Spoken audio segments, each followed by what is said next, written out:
Assalamualaikum warahmatullahi wabarakatuh. Jumpa lagi dengan saya di Inspirasi Farid. Bapak Ibu guru bahasa Indonesia dan juga siswa-siswi inspiratif, kali ini kita akan melakukan kegiatan bedah kisi-kisi penilaian akhir tahun untuk mata pelajaran bahasa Indonesia kelas 8. Kisi-kisi ini didasarkan pada kurikulum 2013 dengan penyesuaian COVID-19. Oke?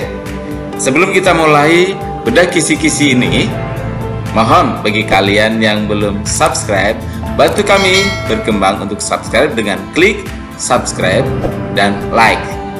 Beri komentar yang positif. Oke? Ditunggu ya. Oke, baiklah. Kita akan mulai bedah kisi-kisi penilaian akhir tahun mata pelajaran bahasa Indonesia kelas 8. Pada bedah kisi-kisi kali ini, kita akan melihat KD yang ada, yaitu mengidentifikasi jenis saran, ajakan, arahan, dan pertimbangan tentang berbagai hal positif atas permasalahan aktual dan dari teks persuasi, kemudian menyimpulkan isi saran, ajakan, arahan, pertimbangan tentang berbagai hal positif permasalahan aktual dari teks persuasi, kemudian menelaah struktur dan kebahasan teks persuasi yang berupa saran, ajakan, dan pertimbangan, kemudian menyajikan teks persuasi secara tulis dan lisan dengan memperhatikan struktur, kebahasaan atau aspek lisan, kemudian menelaah unsur buku fiksi dan non-fiksi yang dibaca, dan yang terakhir adalah menyajikan tanggapan terhadap buku fiksi dan non-fiksi. Kita akan membahas bagian-bagian dari kompetensi dasar tersebut, kemudian melakukan prediksi kemungkinan indikator soal yang akan keluar dalam penilaian akhir tahun kali ini. Kita akan mulai dari kompetensi dasar yang pertama, yaitu mengidentifikasi jenis saran, ajakan, arahan, dan pertimbangan tentang berbagai hal positif atas permasalahan aktual dari teks persuasi. Dari KD ini, kita akan bisa memperkirakan beberapa indikator soal. Yang pertama adalah menentukan paragraf teks persuasi, kemudian menentukan tujuan teks persuasi, menentukan isu yang sesuai dengan isi teks, menentukan kalimat fakta dan pendapat, menentukan pertanyaan yang sesuai dengan isi teks. Nah, kita akan membahas satu demi satu bagian dari indikator soal yang mungkin akan keluar di KD ini. Kita akan mulai dari paragraf persuasi. Apa sebenarnya paragraf persuasi? Paragraf persuasi dicirikan dengan isinya yang bersifat memengaruhi, menghimbau, mengajak, atau membujuk pembaca untuk mengikuti arahan yang disampaikan penulis. Paragraf persuasi umumnya ditandai dengan kata-kata ajakan, baik secara langsung seperti kata marilah, ayo, atau tidak secara langsung seperti kata-kata seharusnya, sebaiknya, dan beberapa kata yang lain. Masuk ke indikator kedua, yaitu untuk tujuan teks persuasi.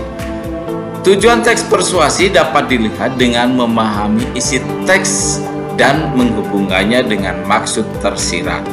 Kita tidak mungkin memahami tujuan teks persuasi kalau kita tidak paham isi teks tersebut secara keseluruhan. Contohnya, penyebab seorang mengalami gangguan pencernaan antara lain pola makan tidak teratur, misalnya sering terlambat makan, kurang mengkonsumsi sayuran dan buah, dan kurang memperhatikan gizi makanan. Salah satu upaya menjaga saluran pencernaan agar tetap sehat, makanlah dengan pola makan sehat dan seimbang. Dari paragraf persuasi tersebut, maka kita tahu bahwa tujuannya adalah menjelaskan penyebab gangguan pencernaan, karena secara keseluruhan bercerita tentang gangguan pencernaan. Kita lanjut ke bagian yang lain, yaitu isu dalam teks persuasi. Apa sebenarnya isu?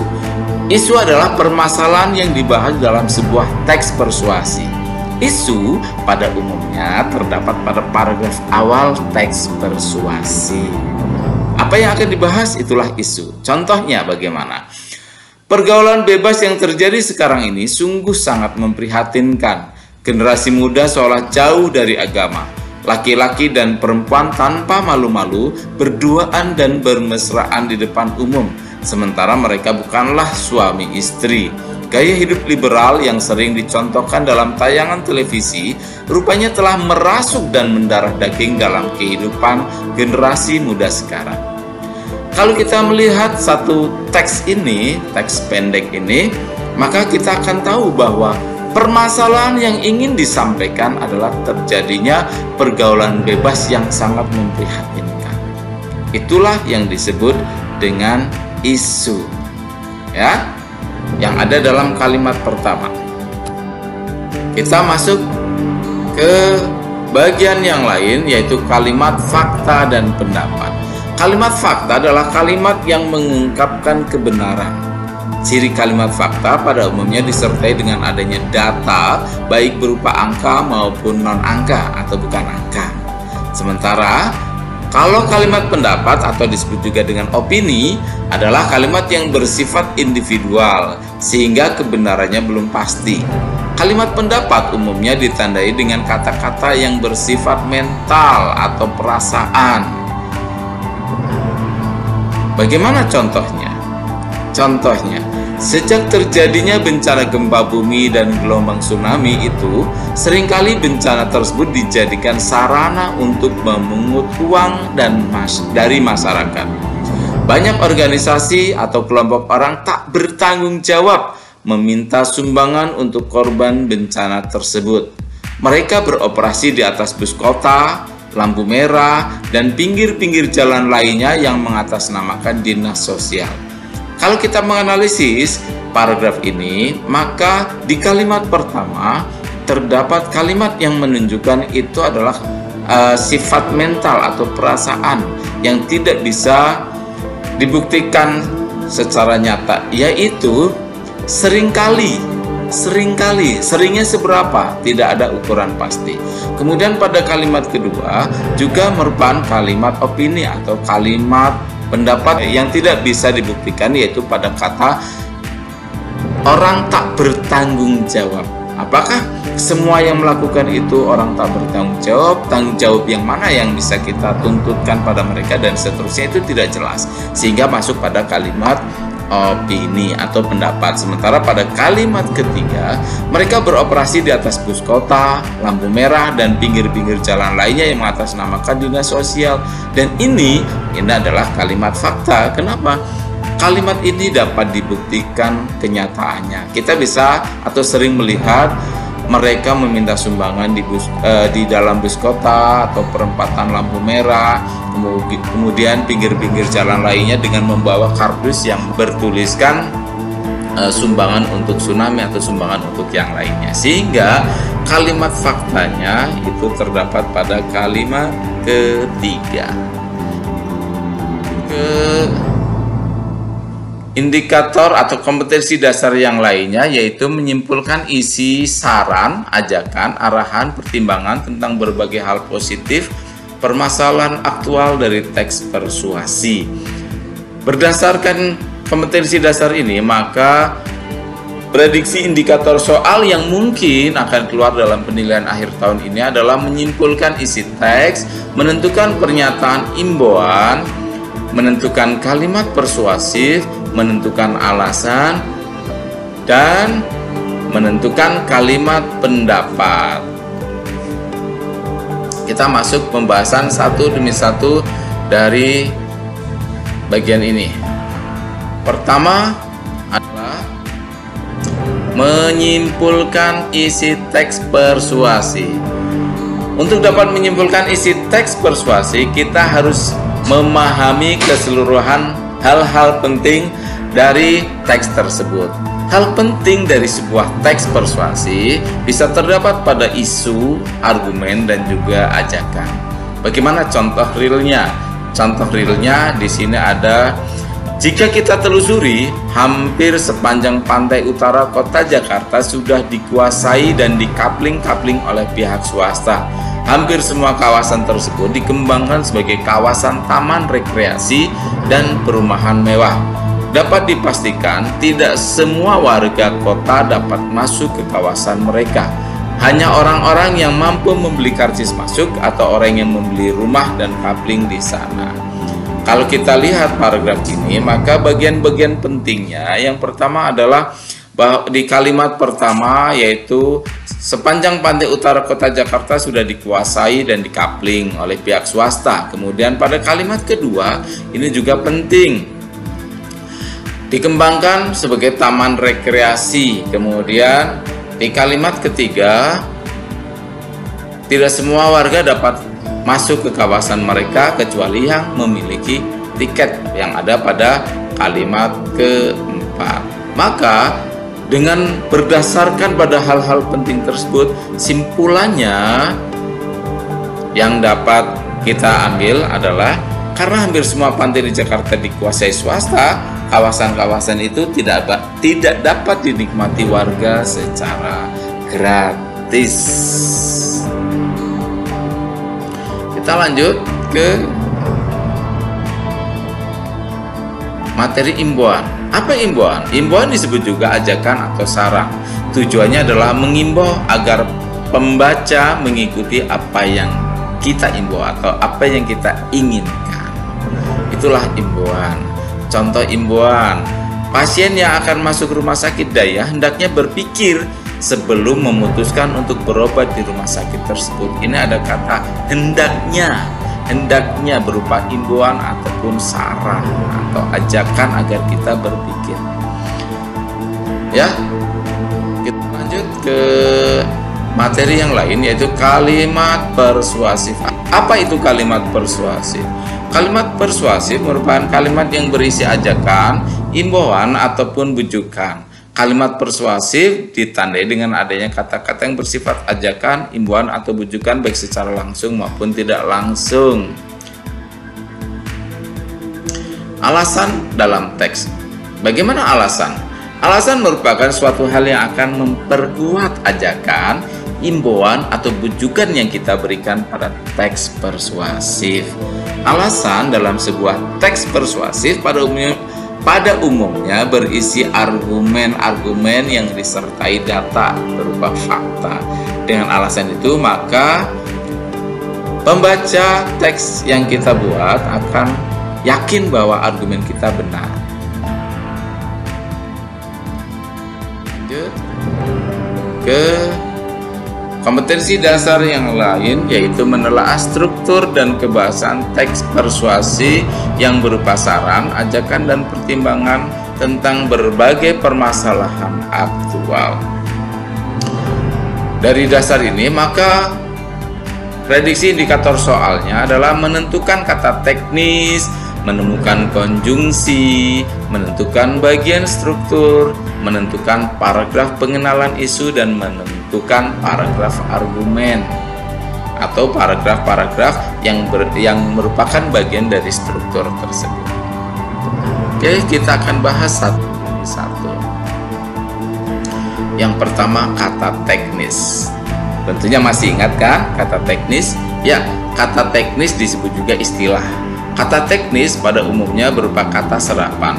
Kata teknis selalu berhubungan dengan topik atau pembicaraan yang terdapat dalam sebuah teks. Jadi kata teknis ini terkait dengan tema atau topik yang dibicarakan. Misalnya berkaitan dengan kesehatan, maka kata teknis yang digunakan adalah kata-kata teknis yang terkait dengan kesehatan. Demikian pula topik-topik yang lain. Kemudian konjungsi. Apa itu konjungsi? Konjungsi disebut juga kata hubung, yaitu kata yang menghubungkan antara satu klausa dengan klausa lainnya dalam satu kalimat. Ada disebut juga dengan konjungsi intrakalimat, ataupun menghubungkan antara kalimat satu dengan kalimat yang lainnya yang kita sebut sebagai konjungsi antar kalimat. Apa saja contohnya? Konjungsi intra kalimat ini bisa yang menyatakan sebab, ada sebab karena. Kalau sebab akibat maka ada sehingga. Kemudian menyatakan tujuan, agar, supaya. Kemudian menyatakan syarat, ada konjungsi jika, kalau. Kemudian menyatakan urutan waktu, lalu, kemudian menyatakan kesertaan dengan, bersama, beserta. Menyatakan pertentangan tetapi, tapi. Kemudian ada juga konjungsi antar kalimat. Konjungsi antar kalimat menyatakan sebab, contohnya adalah oleh karena itu, oleh sebab itu. Kemudian menyatakan pertentangan, akan tetapi, namun. Kita lanjut ke materi struktur dan teks persuasi.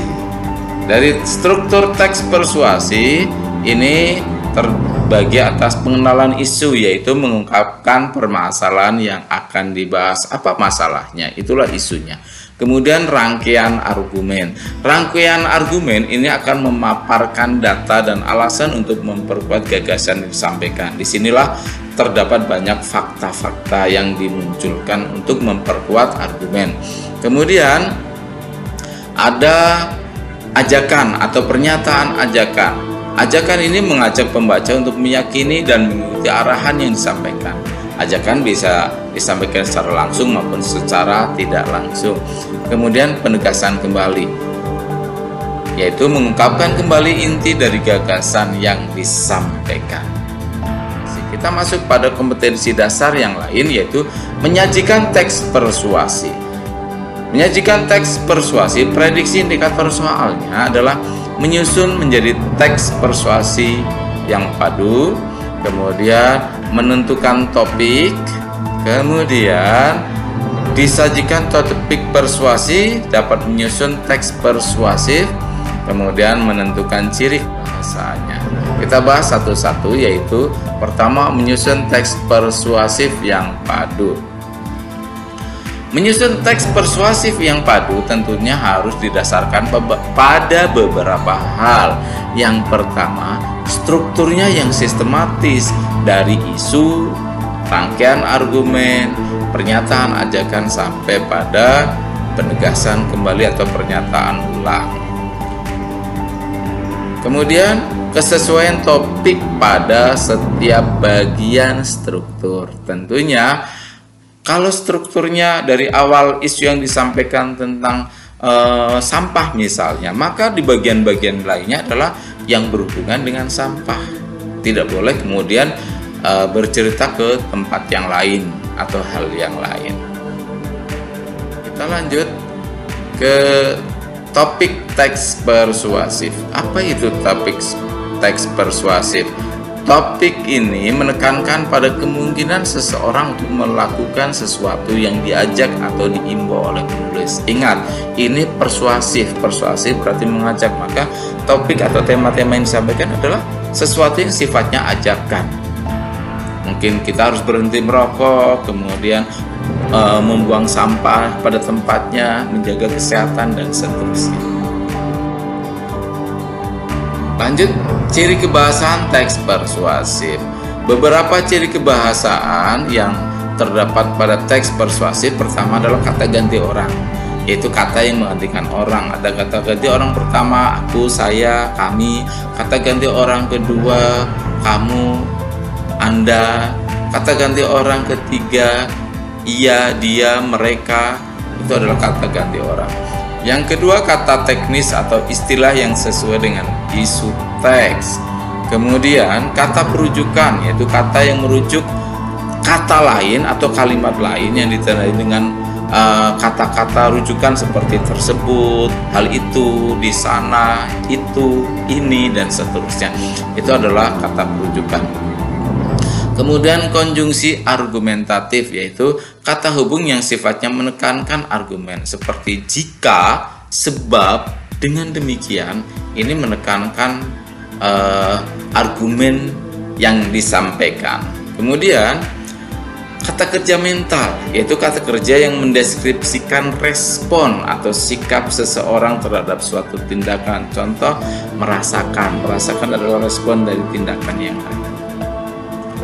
Lalu kalimat ajakan, imbauan, atau rujukan. Tadi sudah kita jelaskan di depan.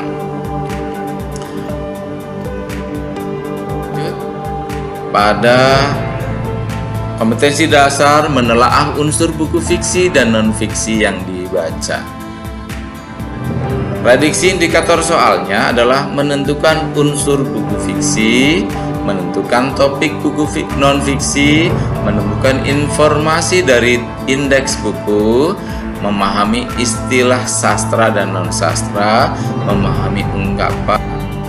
Kita akan bicara satu-satu. Unsur buku fiksi. Buku fiksi adalah buku yang dihasilkan dari suatu proses berimajinasi, proses kreatif berimajinasi. Yang termasuk dari buku fiksi adalah cerpen, novel, komik, puisi, drama. Itu adalah contoh dari karya-karya fiksi. Karena sifatnya yang cerita, maka biasanya atau pada umumnya buku fiksi ini memiliki unsur-unsur tema, tokoh dan perwatakan, kemudian ada setting atau latar, alur atau plot, kemudian ada juga amanat. Nah, ini kalau bagian-bagiannya. Tetapi secara alur, buku fiksi ini juga ada bagian yang disebut dengan orientasi, kemudian komplikasi, ada resolusi, dan juga ada koda. Orientasi sifatnya memperkenalkan siapa tokohnya, kemudian di mana dia berada, kapan terjadinya. Kemudian pada komplikasi biasanya sudah memunculkan permasalahan, ya, permasalahan yang muncul dari awal muncul masalah sampai pada puncak masalah yang disebut dengan klimaks. Kemudian resolusi di situ pada umumnya akan bercerita tentang adanya kesadaran dari tokoh tentang sesuatu masalah yang telah dihadapi. Kemudian diakhiri dengan koda, penyelesaian. Ya, kita lanjutkan ke bentuk yang lain, yaitu buku non-fiksi. Buku non-fiksi adalah buku yang dihasilkan dari suatu proses kreatif, mungkin berasal dari pengamatan, penelitian, atau studi literasi atau studi buku atau membaca buku. Jadi buku ini tidak berdasarkan hayalan. Yang termasuk buku non-fiksi ada buku sejarah, biografi, buku pengetahuan baik sains maupun non-sains. Kemudian ada juga buku-buku pelajaran. Terus buku-buku yang sifatnya keterampilan, buku memasak dan seterusnya, itu juga termasuk buku non-fiksi. Indeks buku. Ya, indeks buku adalah daftar kata-kata penting yang disertai dengan nomor halaman tempat kata tersebut berada dalam sebuah buku.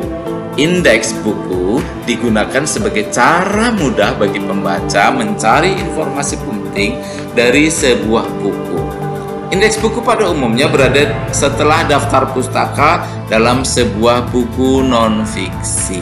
Jadi saat kita membutuhkan informasi penting dari sebuah buku non-fiksi, maka kita akan lihat indeksnya ada tidak. Saat ada, kita akan cepat mencari ada di halaman berapa kata tersebut, sehingga kita akan tahu penjelasan tentang hal yang kita cari tersebut. Contohnya bagaimana? Contoh dari indeks buku. Ini ada Sutarji Kolsum Bahri yang ditulis dengan Bahri, Sutarji Kolsum yang berada pada halaman 63, 93, 138 dan halaman 184. Kemudian ada Toto Sudarto Bastiar yang berada informasinya berada pada halaman 35, 121 dan halaman 132. Kemudian Balada, informasi tentang Balada berada di halaman 31 dan 136. Kemudian ada Orang Tercinta yang berada pada halaman 31, 78 dan 172.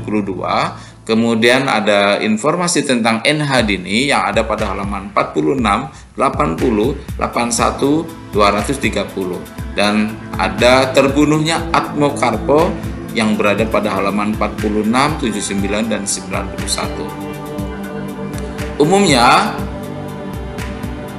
indeks buku akan disusun secara alfabetis atau urut dari kata berawalan huruf A dan seterusnya. Kemudian nama orang akan ditulis dengan nama bagian akhir diletakkan di depan, kemudian diberi koma, kemudian lanjut nama yang belum. Seperti di sini ada dua contoh, yaitu Sutarji Kolsum Bahri, nama aslinya ditulis dengan Bahri, Sutarji Kolsum. Kemudian yang kedua ada Toto Sudarto Bahtiar, ditulis dengan Bahtiar, Toto Sudarto. Lanjut ke materi yang lain, yaitu ungkapan. Ungkapan adalah gabungan dua kata atau lebih yang menimbulkan makna baru. Makna itu bisa makna konotasi, bisa pula makna denotasi. Tapi pada umumnya ungkapan akan lebih banyak pada makna konotasi. Contohnya bagaimana? Contoh ungkapan ada membanting tulang, yang artinya bekerja keras. Kemudian ada naik daun, menjadi terkenal. Artis itu naik daun, itu artinya menjadi terkenal. Kemudian tebal muka biasanya berarti tidak malu, tidak tahu diri. Kemudian tutup mulut itu diam. Kemudian kambing hitam, orang yang menjadi sasaran kesalahan. Dan masih banyak lagi dari ungkapan. Kita lanjut ke menyajikan tanggapan terhadap buku fiksi dan non-fiksi yang dibaca. Saatnya kita menulis atau menyajikan. Prediksi indikator soalnya untuk penilaian akhir tahun ini adalah daya tarik kutipan cerita fiksi, kemudian daya tarik teks non-sastra. Daya tariknya bagaimana sih sebenarnya daya tarik cerita fiksi? Daya tarik merupakan satu hal yang menarik dalam sebuah cerita. Hal yang menarik dapat berupa penggambaran tokoh yang detail sehingga kita bisa membayangkan tokoh itu dengan baik. Kemudian penggunaan bahasa yang indah, bisa pula alur cerita yang mudah dipahami dan membuat orang penasaran. Kemudian penggambaran setting atau latar yang membuat kita seolah-olah berada pada setting tersebut, atau penggambaran perasaan tokoh yang membuat pembaca larut dalam cerita tersebut. Kemudian bisa pula hal-hal lain yang berhubungan dengan keindahan atau keunggulan dari cerita fiksi. Kemudian kalau daya tarik dari teks non sastra atau non fiksi biasanya berupa topik yang disajikan. Topiknya bagus atau tidak, bermakna atau tidak, penting atau tidak, kemudian penggunaan bahasa mudah dipahami atau tidak, pengungkapan argumen atau alasan yang meyakinkan, iya atau tidak, kemudian ilustrasi yang bagus dan sesuai, pemaparan yang mudah dipahami. Demikian saja para siswa inspiratif, bedah kisi-kisi penilaian akhir tahun mata pelajaran Bahasa Indonesia kelas 8. Semoga pembedahan ini dapat bermanfaat untuk kita sehingga kalian akan lebih siap untuk mengikuti penilaian akhir tahun ini, dan semoga hasilnya positif alias sukses untuk kalian semua. Oh iya, bagi kalian yang belum subscribe, tolong dong subscribe tombol merah di bawah video ini. Kemudian jangan lupa klik suka atau like, tanda jempol. Kemudian bagikan agar lebih banyak manfaatnya untuk teman-teman di sosial media kalian. Oh iya, jangan lupa ditunggu prediksi soalnya ya. Jangan sampai kelewatan. Oke, assalamualaikum warahmatullahi wabarakatuh.